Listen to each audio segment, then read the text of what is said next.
뇌는 자연과의 관계를 조율하는 신체에서 가장 민감하고 복잡한 기관입니다. 일률적인 관리는 사실은 있을 수가 없죠. 지금 현 과학의 가장 큰 병폐가 뭐냐? 결국은 통계학이라는 거죠. 근데 사람마다 성격, 생체의 특성이 다 다른데 일률적으로 통계학적으로 어떠한 건강식품, 어떠한 질병에 대한 치료법이 똑같은 약물로 간다? 이게 심각한 문제를 야기하고 있다. 나름대로 열심히 성실하게 잘 살았는데 왜 건강치 않아? 왜 치매가 와? 왜 머리가 아파? 못 찾아서 그런 거야. 아, 이게 나를 병들게 했구나. 이것이 원인이었구나 라고 하는 것을 알아야 된다는 거죠. 그걸 모르고는 임시방편이야. 근데 현대의학은 치료 시스템이 아니에요. 현대의학은 증상 완화 시스템이야. 그래서 대증요법 치료라고 얘기를 해요. 증상 완화만 해주다 보니까 그 약은 언제까지 먹어야 된다? 죽을 때까지 먹어야 되는 거예요. 개인의 식사와 생활 습관, 유전자적인 소인이라든지 환경적인 요인들 있죠. 부모들이 식사 습관에 따라 아들, 딸도 따라가는 경우가 많잖아요. 그런 것들 우리가 분석해서 유전체별로 맞춤형 관리 방안을 설계해서 지속 가능한 뇌 건강 생활을 우리가 지도하고 있는 겁니다.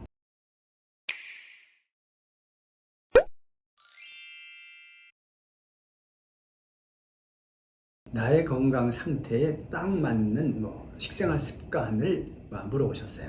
뇌는 자연과의 관계를 조율하는 신체에서 가장 민감하고 복잡한 기관입니다. 일률적인 관리는 사실은 있을 수가 없죠. 지금 현 과학의 가장 큰 병폐가 뭐냐? 결국은 통계학이라는 거죠. 근데 사람마다 성격, 생체의 특성이 다 다른데 일률적으로 통계학적으로 어떠한 건강식품, 어떠한 질병에 대한 치료법이 똑같은 약물로 간다? 이게 심각한 문제를 야기하고 있다라고 하는 입장으로 우리가 접근해야 됩니다. 어떻게 보면 개인의 식사와 생활 습관, 유전자적인 소인이라든지 환경적인 요인들 있죠. 부모들이 식사 습관에 따라 아들, 딸도 따라가는 경우가 많잖아요. 그런 것들 우리가 분석해서 유전체별로 맞춤형 관리 방안을 설계해서 지속 가능한 뇌 건강 생활을 우리가 지도하고 있는 겁니다. 그 일환으로 우리가 식생활 습관과 환경적인 요인은 결국 뭐냐? 우리가 섭취하는 음식물이 내 몸 안에서 제대로 영양소로 쓰여질 수 있느냐 없느냐. 영양대사 효율을 우리가 올리는 것, 이게 중요한 방향이고요. 그다음에 스트레스나 수면 상태, 특히 수면은 굉장히 중요하죠. 스트레스도 중요하지만 현대인들의 스트레스와 불규칙한 수면, 이런 것은 당연히 뇌 기능을 떨어뜨릴 수밖에 없는 거죠. 거기에는 개인적인 직업이나 식단, 활동 수준에 따라서 다양하게 뇌 관리가 좀 필요하겠죠. 그래서 스트레스와 수면 상태를 우리가 늘 체크해 봐야 되겠다. 그 다음에 환경 독소 문제는 말씀 안 드려 다 알고 계신 거죠. 중금속이나 대기오염 같은 것들에 노출되는 그런 환경권이 문제가 된다는 것들. 그래서 우리가 생활 환경을 어떻게 유지할 것이냐는 이건 개인의 문제보다는 사회 국가적인 문제죠. 그런 면에서도 관심을 가져야만 뇌 건강 관련돼서 아름다운 세상이 될 수 있지 않을까 보는 거고요.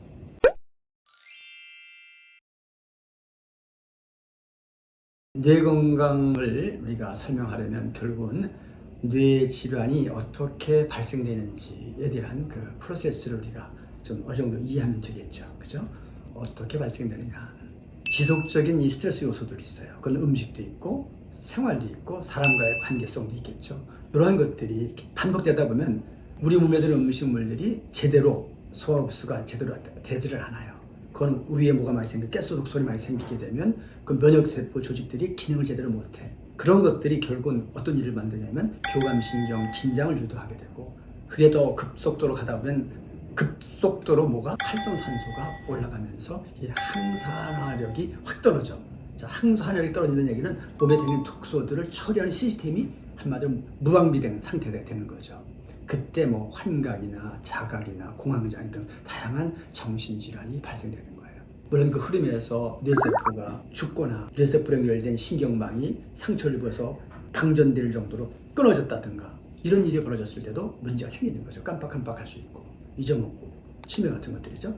발생되는 거죠. 알고 보니까 뭐였다? 뇌 질환은 지속적인 스트레스 요소들이더라. 그 요소가 뭐냐? 제일 많은 게 음식이고, 또 우리가 살아가는 생활 요소들이고, 사람과의 관계성이고, 또 환경적인 요소들이더라. 이것을 우리가 오늘 알아야 되겠다. 그래서 뇌건강 관리에서 중요한 포인트는 뭐냐?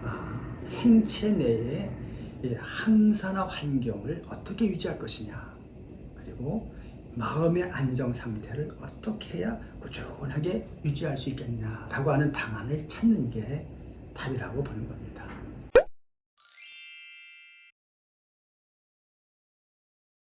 이번 질문은 혼자 관리하기 힘들다면 전문가의 도움이 필요하지 않겠느냐, 그거에 대해서 질문해 보셨어요. 전문가 관리의 장점이라고 하면 결국은 과학적인 데이터를 가지고 식사와 생활 습관 개선에 동기를 부여주고 표준화된 다양한 비교표를 통해서 자생력을 키워주는 입장으로 뭔가 자극해 드리고 있죠. 그리고 질병 진행 속도를 늦추고 합병증 예방에도 뭔가 관심을 가져서, 예를 들면 음식을 잘못 먹은 날은 머리가 아프다, 머리가 아픈 날은 여지없이 소화가 안 된다, 머리가 아픈 날은 혈당도 올라가더라. 무슨 말이에요? 다 음식과 몸에서의 반응성이잖아요. 근데 어디에서의 문제가 글로 나타나는 것뿐이 이제 다 같은 맥락이다라고 하는 것을 우리가 생각해서, 당이 올라간다, 당 관리하면 뇌는 좋아지고 있는 거예요. 혈압이 떨어졌다, 자연스럽게 뇌는 좋아지고 있는 거고, 소화가 잘 돼서 대소변에 냄새가 없어지고 있다, 그거는 뇌 기능이 편안해지는 거예요. 그래서 이뱀에서의 이 전문적인 관리의 방향은 뭐냐? 내 몸 스스로가 불편함이 없게 하는 모든 음식이나 생활 환경을 잘 찾아서 그걸 통해서 스스로가 자기의 건강을 지킬 수 있도록 해주는 것. 그래서 자기가 자기 몸의 주치의가 되게 해주는 것이 우리 이뱀에서의 역할입니다. 그럼 모든 의료진은 어떻게 해요? 나한테 평생 와라, 주치의 제도처럼 해서 평생 와서 뭐 먹어라?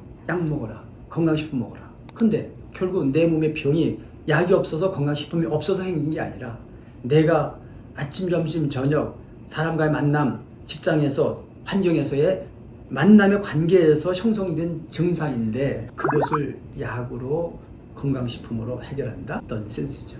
그럼 뭘 찾아야 된다?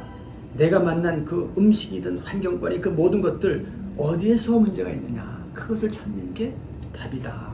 스스로는 못 찾으니까 결국은 전문가에게 와라 이거죠. 나름대로 열심히 성실하게 잘 살았는데 왜 건강치 않아? 왜 치매가 와? 왜 머리가 아파? 어떻게 설명할 거예요? 못 찾아서 그런 거야. 그러니까 뭐예요?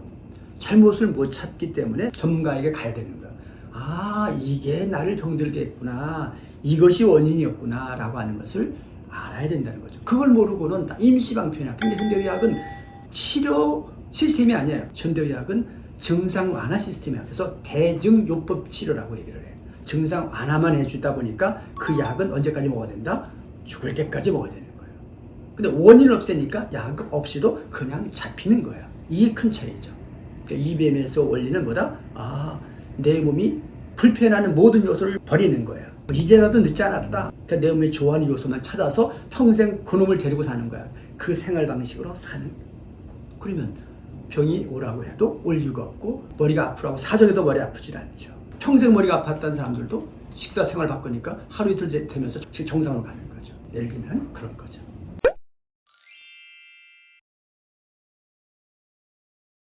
직장 생활을 한다, 또 지금 스트레스 받으면서 준비해야 될 여러 가지 학업 문제도 있고 또 가정적인 문제도 있고 그래요.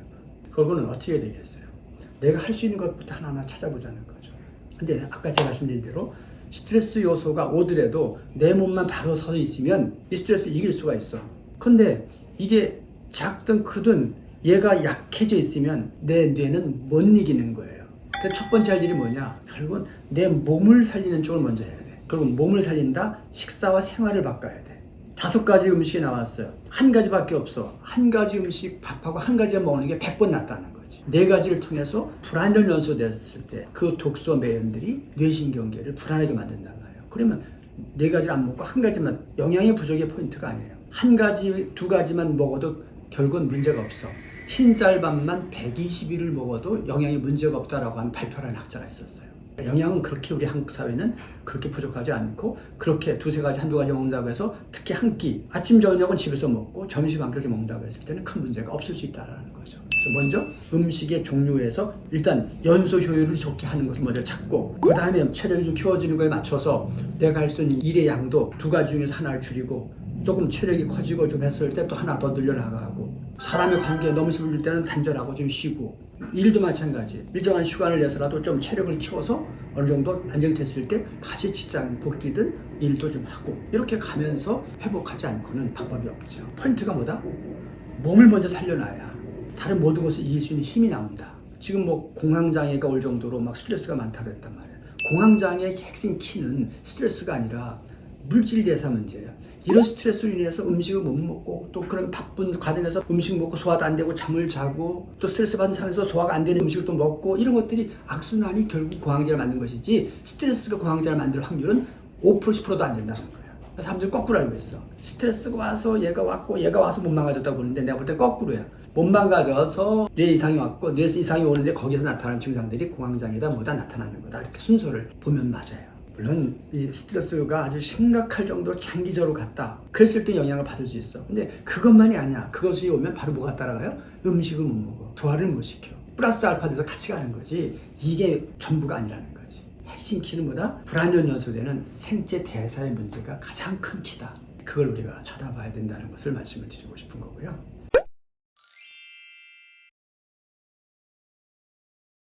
연령과 뭐 관련해서도 단계적으로 좀 생각을 할 수가 있어요.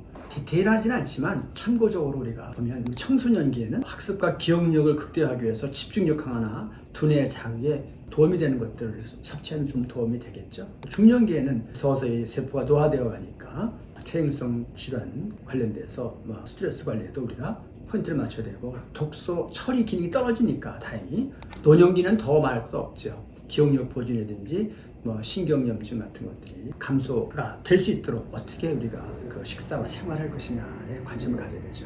그래서 이런 모든 것들을 우리가 그 연령대별로 뇌의 주요 과제가 좀 차이가 있지만 그래도 더 관심을 갖고, 청소년기에는 좀 에너지를 좀 쓰는 쪽으로, 중년기에는 서서히 스트레스 관리에 노화되는 것들을 어떻게 좀 노화를 늦출 것이냐, 노년기에는 모든 게 대사가 떨어진 입장에서 또 확률적으로 모든 질환이 발생될 기회가 더 많이 오겠죠. 그런 부분에서 우리가 관심을 좀 가져야 될 것 같습니다.